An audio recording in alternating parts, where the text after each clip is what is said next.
G'day there, legends. Welcome back to the channel, everyone.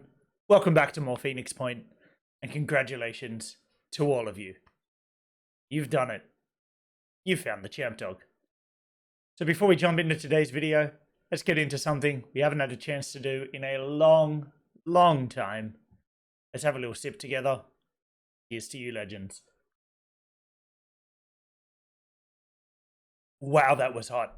So, some of you probably noticed a new video series going up on the channel, the Phoenix Point with the Terror from the Void mod. So today we're just going to talk about what is Terror from the Void.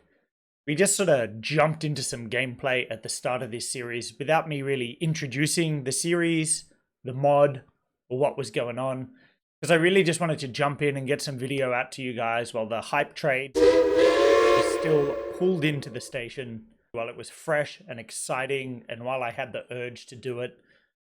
But now we've got a couple of videos out, and I thought it would be good to take a step back and actually talk to you guys about what the heck is going on.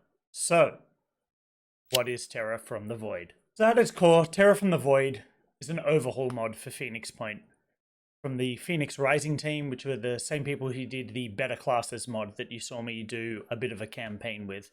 I've also released a couple of other mods in the Steam Workshop, and a lot of those sort of feed into this big project. So an overhaul mod really changes a lot about the game. It changes some of the mechanics, it changes how the story plays out and how you need to approach the game in a lot of ways. So rather than focusing on one little thing, it's a lot of changes to a lot of things and tries to bring a fresh approach and narrative to the game. They describe it as being conceptually kind of similar to the Long War mods for XCOM. Alright, so my original intention for this video had been to put together some gameplay footage and some cutscenes and some music and some special effects and a whole lot of video editing and work out my new video editing software and come up with something cool and engaging and real hype. But the Phoenix Rising team have actually put together a really great hype trailer for the mod, which I'm going to link to up there somewhere. They've done great work on the mod and their previous mods. They've put together an awesome hype trailer that obviously a lot of work has gone into.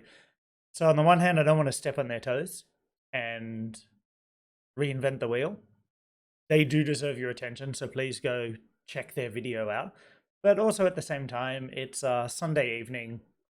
I've been working a stack lately. I'm tired and I kind of just don't want to. I just want to have a chat with you guys. So what we're going to do instead is grab a mug of Joe, sit around and just have a little fireside chat about what the mod is, what it changes, why I love it. So as I said, Terror from the Void is an overhaul mod. Changes a lot about the game. It changes a lot of game mechanics. For example, corruption. Now in the Corrupted Horizons DLC, you can pretty much choose to circumvent this entirely by not activating the DLC until you're late enough in the game that you have a huge supply of mutagens, and corruption is just this little speed bump. Alternatively, it's this thing that really sort of significantly hobbles you in the early to mid game and then becomes a big fat nothing once you get enough mutagens and you can just sort of forget about it and cure it permanently. So Terror from the Void changes that entirely. Corruption is given to your soldiers by going into places where there are mist, or, you know, some enemies, I think, have attacks that cause extra corruption, and it basically becomes sort of like a stress psychological resource or attribute that you have to manage for your team. So there are a few different ways to manage or reduce or exploit corruption. There are ways to treat corruption, but all of these things are either like limited or come with significant risks and aren't repeatable indefinitely. So it, I guess, kind of forces you to have a wider roster of units, not rely on one A team, a handful of super soldiers, because they will get corruption and you will only be able to manage it to a point. You will only be able to cure it a certain number of times. They've changed a lot of the Festering Skies content, which I'm, for one, am really happy with. Festering Skies, for me, just added a whole lot of extra work and noise without adding any real, like, signal. Like, a lot of new players found it really overwhelming, and I did the first time I played with Festering Skies. It very quickly gets overwhelming, and it adds a whole extra sort of game almost on the strategic layer and pulls you in a very different direction to the rest of the game without really giving you much of a payoff and without being super significant to how the rest of the game works. By that I mean, to deal with the flyers and the behemoth, you were forced to have this fleet of aircraft, and that meant you either need to spend a lot of time and a lot of resources fielding a whole bunch of aircraft so that you can deal with the Pandoran flyers, or steal a bunch of them, which came with other problems.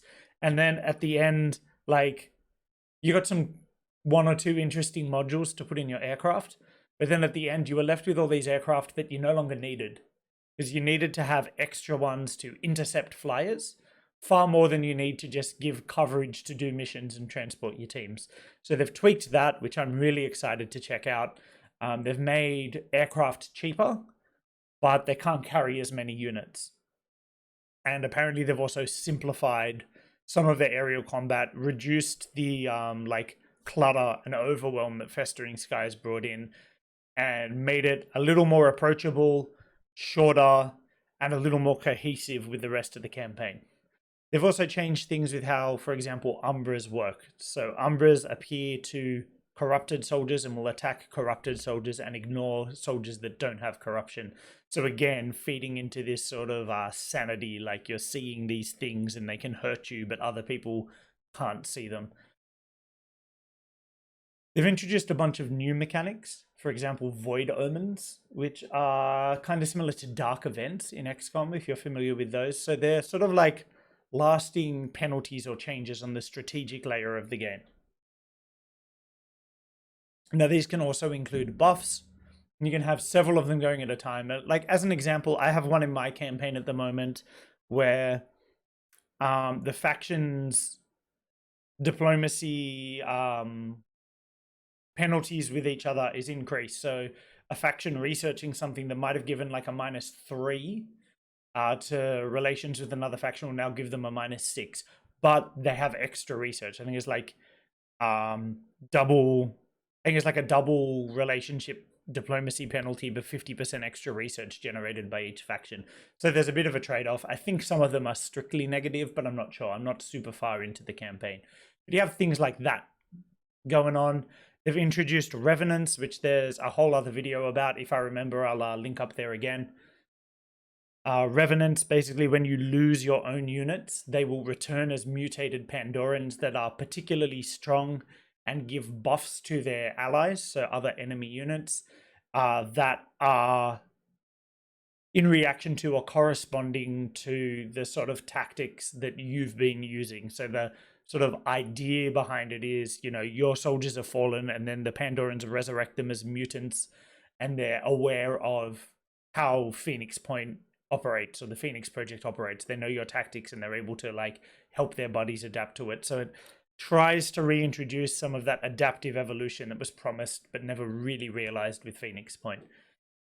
Again, there's a whole video explaining it. It does a much better job. I will be trying to link to the Phoenix Rising videos and all of these as I remember.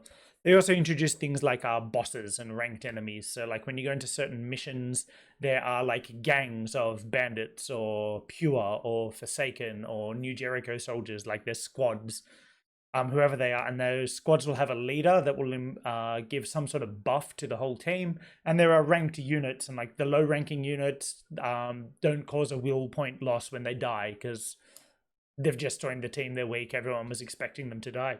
And then more like officer units will be able to give some amount of like buff to their teammates, but cause greater will point loss when they die, things like this. There's also a lot of changes to the flavor and feel of the game, which is what I'm most excited about and what got me wanting to just jump in and start playing. So the most obvious one is the return of the Oniric Delirium Index, which I am stoked about. So when Phoenix Point first shipped out, the Doomsday Clock, rather than being the human population and like being wiped out and facing extinction, it was the Oniric Delirium Index. So basically humanity slowly going insane en masse, and like this loss of the will to fight and loss of sanity and loss of identity and this slow spread of insanity and madness and delirium caused by the influence of the Yugothian entity. Spoiler alert. Oops. So that was scrapped for the human population census, where it's just a race against the clock to stop everyone from dying. And that just felt way less flavorful. There's been a lot of changes to Phoenix Point over the time that it's been released, and that was one of the ones I was saddest about. Not just the Oniric Delirium versus human population, but the overall change in the narrative and feel of the game away from that sort of insanity, cosmic horror, psychological, and even body horror elements towards just this is an alien invasion, similar to like XCOM. Like we have XCOM for that, you know? I loved the cosmic horror aspect, the psychological horror aspect of the game.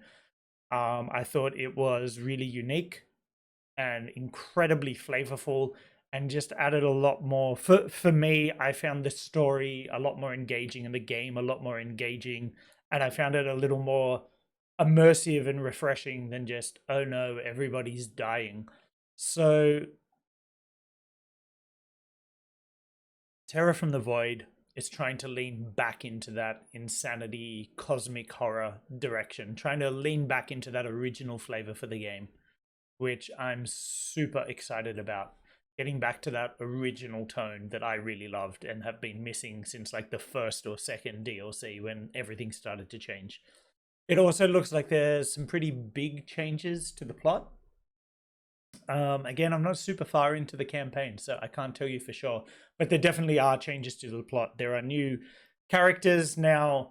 I know this isn't like an RPG, sort of like quest-based thing, but there are characters, you know, like Tobias West, the named citizens from Synedrian, etc. So it introduces a couple more characters who work with Phoenix Point. They have their own points of view.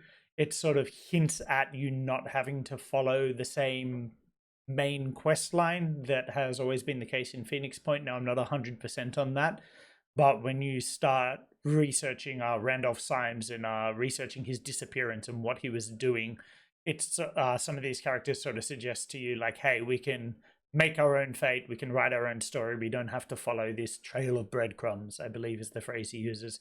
So it sort of suggests that there might be some new angles to the story mission and maybe a new few ways to approach the length of the campaign, which seems pretty cool. It also contains, for example, the Better Classes mod. So there's that class overhaul. You saw me playing a bit of that. Now there's a Better Classes 2.0 that's out and incorporated in this mod. So they've learned from Better Classes. They've changed a few things. Some things are more powerful, some things are less powerful, but they've included that as part of the mod. So the classes all work differently, which I actually think is really cool because, again, they're trying to make you rethink how you approach the game. They're trying to give you a fundamentally different experience of the game, and they could do all the work they want with like narrative and changing mechanics and stuff, but while you still have these busted like Terminator builds that can clear a map in like a single turn, none of it really matters. The fundamental gameplay experience won't change. So they've just bang thrown that in there. You want to play this, you got to play it differently. You have to approach your soldiers differently. And it plays really interestingly with that corruption mechanic. Like the soldiers are all different. None of them are like just right in the face of it, busted, batshit crazy, insane, broken. So you have to think about it and you have to adapt your tactics. You need to have different soldiers and different teams and approach things differently. And I think it works really well that they've just thrown that in there because it's a great mod in and of itself. If you haven't seen the Better Classes mod, basically what it does is redistribute all the skills amongst the different classes. For example, Dash was moved from Assault to Berserker because the Berserker, flavor-wise, is the one that's trying to get close, close the gap, get in your face, hit you over the head with the giant hammer, for example. Good stuff. So the skills have been reshuffled. Some are gone entirely, replaced with new ones. And there's a third row, which is where you'd get like the random soldier perks in Vanilla Phoenix Point that now has origin perks, depending on if the soldier was recruited through Phoenix Point or from one of the factions. They'll have different origin perks or class perks. And then they've also actually changed what all the random soldier and background perks are. So there's big changes to how your soldiers work, as well as big changes on the strategic layer to really give you a fresh and different experience of Phoenix Point, which is an amazing game, but has really been very same since day one. There's obviously been attempts with releasing all of the DLC by Snapshot to introduce like a lot of things, but unfortunately I feel like they just never really had the resources to realize the vision of the game that they wanted to. Like there's a lot of obviously great ideas in there, but a lot of the things don't really work together or aren't really fully integrated. So, you know, even though there's all these like extra DLCs and chapters and stuff, like the fundamental gameplay loop has really been the same. And it really shows on like the tactical layer where, you know, the difficulty is just, hey, these guys have more hit points, do more damage, and have more armor. So, you know, you need to spend your whole turn wiping out these guys, killing one dude, and, you know, protecting your guys. Or build one or two busted soldiers and clear the map in a single turn. So they're really trying to address some of that, you know, staleness, I guess.